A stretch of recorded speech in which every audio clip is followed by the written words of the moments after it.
For the first time this season, Campus Takeover journeyed north, making the stop at Roy High. The Royals were supposed to be rebuilding after their runner-up finish in the 4A classification last season. Mountain Crest slumped to a 4-8 record in 2014, failing to make the postseason for the second consecutive year after 9 straight appearances from 2004 to 2012. The Mustangs were supposed to be improved, but not exactly a contender. Now 7 weeks into the season, and both teams have made emphatic statements in their first season in Utah's highest classification. They can compete at this level, and they can contend for the state championship. It's a pivotal Region 1 showdown, and this is Campus Takeover.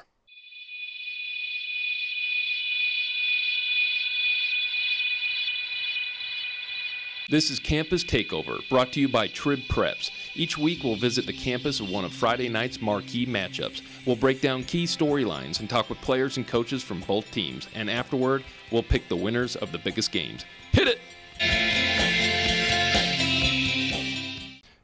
Deal us a pair of 3. Each week we will discuss the 3 best notable performances and 3 surprise teams that caught our eye from last week. Jordan's Drew List currently ranks 6th in the nation in total passing yards. Quick, who has the second most passing yards in the state of Utah? That would belong to Park City's Spencer Zur. The junior has been the leader of the resurgent Miners this season, throwing for 1,857 yards and 17 touchdowns in 6 games. In the Miners' 2 losses against South Summit and Ben Lomond, Zur threw for a combined 745 yards and 6 touchdowns. And in last week's win against Stansbury, Zur surpassed the 300-yard passing mark for the 4th consecutive game. Harriman's Caden Strasters lit Riverton on fire. The senior rushed for 137 yards and 3 touchdowns, contributing to the Mustangs' 424 yards and 6 scores on the ground. It was Strasters' second 3-touchdown performance, matching his total from a win against Hunter in early September. Pineview's Steve Bangeter needed to be mentioned for his contributions. The Panthers have struggled offensively this season, and it just so happened their highest scoring output was in a 42-35 loss against Hurricane. Bangeter hauled in 10 receptions for 186 yards and 3 touchdowns in the loss, staying in the South. How about Dixie? The Flyers lost coach Blaine Monkers, who accepted the offensive coordinator position at Dixie State, and their standout quarterback Ammon Takau to graduation. Yes, they returned Trey Miller, but this wasn't supposed to be the same team. Then they changed their uniforms. Oh, please, please, please go back.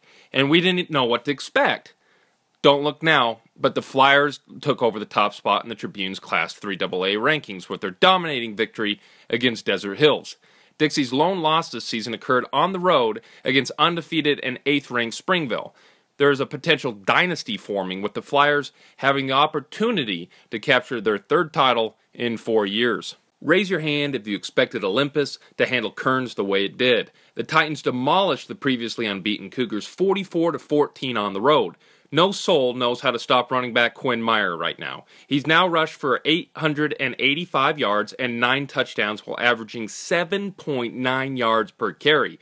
Assuming Olympus beats Hillcrest on Friday, and if Murray can get past Kearns, Campus Takeover very well might be seeing Meyer and company in person next week. Okay, this is getting ridiculous. Lone Peak is trouncing its opponents by nearly 30 points per game. This is the same program that finished 5-6 last year. The Knights have already surpassed that win total with their 6-0 start.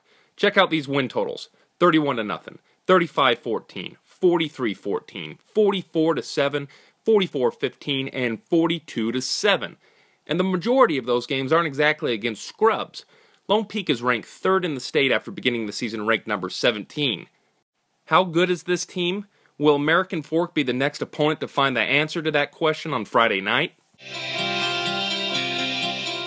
We are here with Roy coach Fred Fernandez, and your team is getting ready to play a big game against Mountain Crest.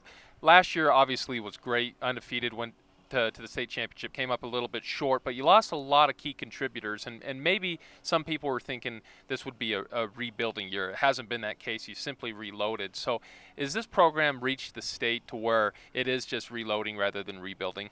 I wouldn't say that, no. We are a lot different than we were a year ago. A year ago we had a lot of different ways that we could put points up, and a good running game was part of that, and that's carried over from last year. We can run the ball. We haven't thrown it really well this year so far. But we've had a couple of games where we threw it for 250 and stuff. But I think last week we only threw it 3 times against Fremont. So I don't know if reloading is the right word. We retooled. We're a lot different this year, and we're able to win games. But we're running the rock. That kind of segued into my next question. You lost Tyler Skidmore. How are you assessing your quarterback play right now? Obviously, you said you only passed 3 times. Do you have confidence in your quarterbacks to throw against Mountain Crest? Absolutely. Yeah, I really do have confidence. The only throwing it 3 times last week was a game plan decision. Fremont's a really good ball club that we wanted their offense off the field, and we wanted to shorten the game a little bit, and so we ran it just about every play. And we had several, 15, 16 play drives that chewed up a lot of clock. And I think they were only on offense for like 19 minutes of the 48. So. And that's a perfect segue to what I was going to ask you, is you're going to try to do the same thing with Mountain Crest. They've got the high-powered offense. You try to keep them off the field with your running game? Yeah, absolutely. I think if for us to be successful, we got to be able to run the rock, and that's going to be first and foremost in every game we play. However, Mountain Crest plays a lot of cover 1, man-to-man, and so we're going to have to take our shots in the passing game against that. Are you excited about the atmosphere and the tradition that's kind of come back to Roy football? We're looking over at the scoreboard, and Jim McMahon's name is on it. You played here and were one of the star players in the 70s. The tradition coming back, this place will be rocking this weekend? I really believe it will be, and yeah, I'm really proud of that fact. A year ago we had to bring in a bunch of extra bleachers and stuff, and we had a couple of games down here, just like it's lining up this year, that were region championship type games, and sometimes the home crowd plays a big part of that. And last year against Skyview in their last drive, I think there was a delay of game and a legal procedure call that both was caused by the home crowd and how deafening it was here. So who was a better running back, you or Baby T, when you were playing? 2 different styles. I know if I was playing now, I wouldn't want to tackle Baby T, and I wouldn't mind tackling myself actually. So maybe Baby T. Defensively, what do you have to do to stop Mountain Crest on Friday? We got to control their passing game. They really like to throw it, and they run it well too. They got some complimentary runs off of some of the things they do passing, but they want to throw the ball, and so that's what we got to control. We got to make sure that we got people covered up, and then Tanner Juab's a heck of an athlete when he scrambles. So we got to take care of him too. Appreciate joining us. Good luck. Thank you very much. Sure. It's a huge game in Region 1. Number 9 Mountain Crest is coming right here to number 13 Roy. It's a big-time game for positioning in the Region 1 race. Obviously, Skyview is the main team right now in this region. But after kind of a historical season for Roy, they made it undefeated to the 4A state championship. They've moved up to the 5A level. Did you expect them to contend immediately? Yeah, I expected Roy to come back with the 2 really good running backs. Tyler Skidmore, they lost. They lost Cody Hobbs, so they lost a little bit, but they still had some of the really good running backs and offense, and I thought they'd be pretty good this year. Kind of sticking on Skidmore, he was a 4-year starter for this team. How has Roy done this season in replacing him? They kind of struggled in the passing game. I think they're relying more heavily on their running backs, which means that other teams can kind of focus on those 2 running backs. But as the season goes on and their quarterback gets a little more experience, I think they'll get better. So we have our producer with us, Kevon Morris. He's usually behind camera. He decided to show his good-looking face on camera this time around. I don't know about that, Joe. So Mountain Crest was 4-8 last year. They missed the postseason for the second straight time. They're undefeated this year. They've already equaled their wins. Kind of sticking with Roy, are you surprised that they have started this way this year? Trevor, I kind of am. I kind of took a look at Mountain Crest to get ready for this, and the offense looked really good, and so did the defense. So to kind of see that growth from one year to the next, it is a little bit surprising. Although Coach Wooden, he's awfully good. He's a guy who has led his team far into the playoffs, and so in that sense, it's not surprising that he's been able to teach his players and really get them to the point where they can compete at the level that they are this year. Well, we asked about Roy's quarterback situation. Mountain Crest is pretty solid at quarterback. Tanner Juab, what have you seen? You've looked at film before this game. What have you seen on camera of Tanner Juab? I've been really impressed with the way that he moves. Mountain Crest does a really good job of moving Juab out of the pocket. He moves really well. He throws well on the run. And what he does really well, Trevor, that I notice is that if the defense comes up and tries to stop him running, because he can run a little bit too, he'll find the open receiver and throw the ball. Now, if the defense hangs back and they make sure that the receivers are covered, Juab isn't afraid to take off a little bit, and he did it well against Weber. Weber was a really good case of using his talents to the best of his ability. If the guy was open, he found the receiver for a touchdown. If the receiver was covered, if there were two guys covering his receivers, he'd take off and he'd take that 10-yard gain. Really smart playing that way. Mountain Crest is putting up a ton of points this season. Tom, do you think Roy defensively is capable of stopping this offense? Yes, Roy's a real strong defensive thing. I think Fred Fernandez, who I actually named as an All-Stater when he played at Roy High School back in the dark ages, is one of the top coaches. He'll have his team ready.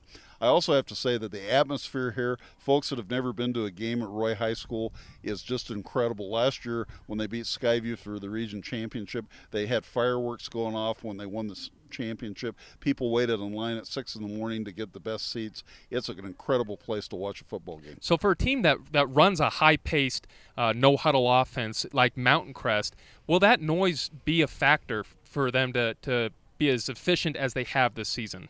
I think it could be, although at this point in the season, Mountain Crest should have their act together in terms of knowing and be able to hear those signal calls. But it will be a factor. They're noisy here. This is a loud crowd. Kind of keeping on the same page, we talked about Roy's defense. What about Mountain Crest defense? They've got to stop this run game that the Royals are employing. Can they do that? That's going to be an awfully tough test for Mountain Crest. Last year I had the opportunity to see Roy and that running game, and it is good. They are awfully strong.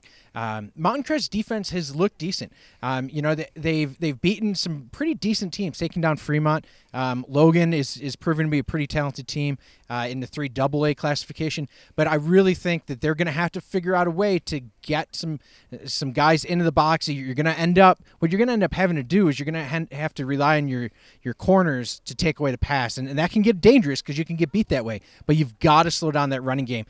Roy has got big, powerful runners, and Mountain Crest has got to find a way. Now, Mountain Crest did manage 3 interceptions against Weber, which certainly helped. It sparks the offense because it gives the offense another opportunity, but they have to figure out a way to slow down that running game. Obviously, this is a massive game with massive implications in Region 1. Tom, what do you think the biggest key for Roy is to win? I think Roy has to have long, sustained drives. Keep Mountain Crest off the field. Mountain Crest got a powerful offense. If Roy can keep them off the field, they can't score.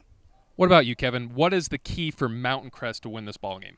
I think Mountain Crest has to figure out a way to stop the run. I think that it all comes down to that against Roy. If you can figure out a way to get Roy off the field, you can beat him. And Mountain Crest has the offense to do it. It's the defense. They have to figure out a way to slow down that Roy running game. Otherwise, the offense has no chance. They won't be on the field. I think Juab, if given an opportunity, is going to find the chance to score some points. But he has to be on the field, and Roy's going to do everything that they can with the running game to make sure that he isn't on the field.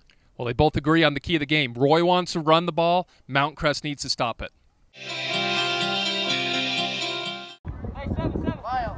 Meet Harriman safety Noah Baya. The junior protects the end zone, even if that means delivering the boom against his own teammate. Baya currently leads the state with 7 interceptions, but his game is not limited to his predatory instincts. Albeit undersized, Baya has no qualms about sacrificing his body to stuff bigger, more powerful backs in the run game. But against Pleasant Grove, Baya is thinking about feasting like Thanksgiving. The Vikings have thrown 15 interceptions this season, which has Baya licking his chops. Yes, I believe this quarterback's threw 10 interceptions so far, so I'm just hoping I can make some plays. Baya isn't the rah-rah leader on one of the top defensive units in the state. He certainly isn't conducting any pregame pump-up chants. If he isn't relaxing to Bob Marley, he's snoozing before games. All part of his ritual to remain calm. I just like to stay calm, not really think about it. It's just, yeah, I just like to let my mind relax, not think about the game until it starts. Oh, I don't really listen to music. I usually sleep. But if I do, I listen to reggae music, slow music. The Mustangs, which have won 4 straight after dropping consecutive games against Brighton and Bingham to open the season, are starting to find rhythm on offense to complement their dominant D, leaving the impression that they might be title contenders in November. I see us, if we just keep doing what we're doing and working hard, we'll be playing at Rice Eccles. We're here with Roy's Baby T. Atawati and Braden Sampson. You guys are getting prepared to play Mountain Crest. It's a big game in Region 1, obviously. After last year, do you think you were as respected making the jump from 4A to 5A? Yeah, those guys were huge leaders, and I know I certainly looked up to Tyler, Skidmore, and a lot of the seniors, and they led by example, and I think they prepared us to make this huge jump from 4A to 5A, and we're doing well, and we just got to keep doing what we're doing. They're great leaders and stuff, and us making the move up to from 4A to 5A, I kind of think like some teams like overlooked us because we lost the Tyler Skidmore, the Cody Hobbs, the Nate Jones, but I also think that we have players to replace them in that we can, go on in the 5A level. So Friday, do you have any idea of what do you think the pace is going to be? Do you think this is going to be kind of a defensive-oriented game, or do you think it's going to be kind of a shootout? I think that it's going to be a good game, and I think it's going to be a shootout. So, Baby T, last year, 3rd and 1, your coach is going to go to you. Everybody in the place probably knows on a 3rd and 1 play, you're going to get the ball. How hard is that to know that the defense is keen on that? What goes through your mind in that situation? Just to get that first down, and everyone knows that they're going to give me the ball, and I don't think I just go and keep running. You're gonna you pull like 5 guys with you. It doesn't matter. Yeah, it doesn't matter.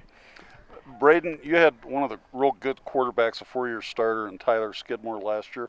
What's been the change this year? What kind of difference is a new quarterback this year? To me, it's not a huge change because I've played with Stark and Saban throughout my high school career now, so I'm kind of used to the type of quarterback he is and the way he plays. So lastly, any predictions of what's going to happen on Friday? We're going to get the W. For sure. No doubt about it. It was another tough week for us in the Pick'em. It's the second time this season that everybody finished below the 500 mark, and that shows you as these teams continue to get in the region play, it's equal. There's a lot more coin flips that are going to be happening in these Pick'ems. Wouldn't you agree? It was just absolutely brutal. It was so bad that I wanted to bring Lucy the Labradoodle to pick for me this week because I think she'd have done a better job. Did you question her at all before you came? No, she was too busy chewing on her bone. Well, the first game is Juab at Canyon View. It's pitting 2 teams that are both 5-1. Both have really high-powered offenses. The winner of this game will take the outright lead in the 3A South region. Who do you have? I've got Canyon View, and I've got to say I was pretty skeptical about Canyon View at the start of the year when I interviewed Coach Robinson for the preview because they have struggled so much. But they made me a believer when they dropped over 40 points on Dixie, who's probably the best 3AA team right now. So I think Canyon View is very strong. Joab's got a great offense, but I'm going to go with Canyon View in this one. Juab went to the 3A state championship last year, and I was actually surprised to see how well they've been doing this year. They lost some great players from that team from a year ago. Their only loss this season is by 1 point against Cedar, which is a 3AA team as well. But as Tom mentioned, Canyon View played Dixie very, very well. They scored 40 points on the Flyers when Dixie held Desert Hills last week to 3 points. I like Canyon View to win in a shootout. Staying down south, we got number 20 Desert Hills hitting the road to number 21 Pineview. Both teams are kind of coming off disappointing performances from last week. Desert Hills really struggled with Dixie on their home field, while Pineview lost to unranked Hurricane. Which team do you think rebounds? I'm going to go with Desert Hills, but not with a lot of confidence. I think that Class 3AA South is so evenly matched. The last couple of years, teams that finished 3rd and 4th came up and won the state championship game. Anything can happen. I like Desert Hills. I think Pineview's offense is struggling a little bit right now. I promise we're not talking about these picks beforehand because he's echoing the same sentiments that I have. I have no vote of confidence in Pineview's offense right now. Desert Hills, has a great defense. They were struggling a little bit on offense last week, obviously, against Dixie with 3 points. But I like Desert Hills to get back on track and to pick up the win. We got a big-time rivalry in number 12 American Fork hitting the road at number 3 Lone Peak. The Cavemen won this game 51-24 last season, but so much has changed in the 12 months since these teams last played. The Knights are averaging a 29.8 margin of victory this year. I mean, they're just blowing teams out. Do you think they blow out AF? I don't think they blow out AF, but I think they win this game in a closer game than people might think. AF is a little down from the state team that finished 2nd in the state last year, but I think that they've got the guns to make this a game. I still like Lone Peak in a rivalry game. I like Lone Peak as well. AF is not the same team they were from a year ago. They lost some players there, and I believe Nathan Honey, and I could be wrong, but I believe he is still out from an injury for the Cavemen, and he is a huge part of that program. Lone Peak is rolling teams, both offense and defense clicking on all cylinders right now. I like Lone Peak to remain undefeated and improve to 7-0. Unranked Pleasant Grove is going to number 10 Harriman. The Vikings have won 2 straight after a bad start to the season. They started 1-3. Harriman opened up 0-2, but they lost to Brighton and Bingham. Which team continues the upward swing? I like Harriman in this game. Pleasant Grove is improving, but Harriman has been under the radar after losing those first 2 games. But they only lost to Bingham 6-0. I think the Mustangs might be a factor before the state tournament is over. I like the Mustangs in this game. Now, Harriman had a shot of beating both Bingham and Brighton. They were in that ball game in the 4th quarter for both of those games. Pleasant Grove has had a problem maintaining possession. They've been turning the ball over quite frequently. Harriman has one of the best defenses in the entire state, and they have a ball hawk at safety in Noah Vea, who leads the state in interceptions. Watch for him to maybe grab 1 or 2 picks, and Harriman goes to 5-2. Number 8, Springville is going to number 19, Wasatch. Springville is one of 2 4A teams in the top 10 in the state. The rest is owned by the Class 5A right now. Wasatch might be the most shocking team in the state. They're 5-1. I don't think anybody expected them to start 5-1. Springville has had most of their games go down in the 4th quarter. Do you think this game goes to the 4th quarter? I think it might. I'm shocked that Wasatch has improved this much. You know, they got a quality win over Skyline. They have traditionally not been real strong since they've gone to 4A. I think it's a great story. Unfortunately, I think it's probably going to end this week. I like the Red Devils, but in a game that will be close. Springville definitely presents the steepest challenge that Wasatch has faced this entire season. I really liked what Springville did last week. They finally got their offense rolling when their defense has been carrying them the entire season. If they can continue that upward swing offensively, they're going to be a really dangerous team in this 4A battle this season. I like Springville to win this game. Number 5, Brighton is headed to 2nd-ranked Skyview. It was almost the game that never was. The game nearly got canceled. Brighton had concerns about its health, but the 2 teams decided to keep the game on as scheduled. It should be a great atmosphere at Skyview. What are your thoughts on the game? It's obvious that Brighton did not want to play this game. I think Brighton's banged up. In a state championship game, they might be able to give Skyview a good game on a neutral field. Right now, I think Brighton's banged up, and I pick Skyview and probably a pretty easy win for the Bobcats. Brighton was banged up before they lost to Jordan last week, and then Sione Lund got injuring his shoulder. He's a huge integral part on both sides of the ball for the Bengals. Skyview can put up points in a hurry, but the part about Skyview that a lot of people are not talking about is their defense. That unit is solid. I think they can really stop Brighton's efforts on offense. And I like Skyview to win this game as well. The game of the week, the reason why we're here, number 9 Mountain Crest is coming to 13th ranked Roy. Two teams that have made the jump from 4A to 5A seamlessly. What do you think happens here on Friday night? It's going to be crazy here Friday night. I think it's going to be a real tough game for Roy to win, but I'm going to go with the Royals just because I really like their 2 running backs. I think they're really strong, and I think they will keep Mountain Crest off the field. So I go with Roy, but it'll be a close game. I have a 1-game lead in this series of Pick'em, and this is going to be the only opportunity that I'm going to be able to extend that lead. Tom and I agreed on the first 6 games. This is the first time we're going to disagree. I'm picking Mountain Crest. I like Mountain Crest's offense. The Mustangs can really score in a hurry, and although Roy really wants to pound the ball, I think Mountain Crest has the ability to stop them on the ground. I like Mountain Crest to remain undefeated and to be the next shot at challenging Skyview in the Region 1 race.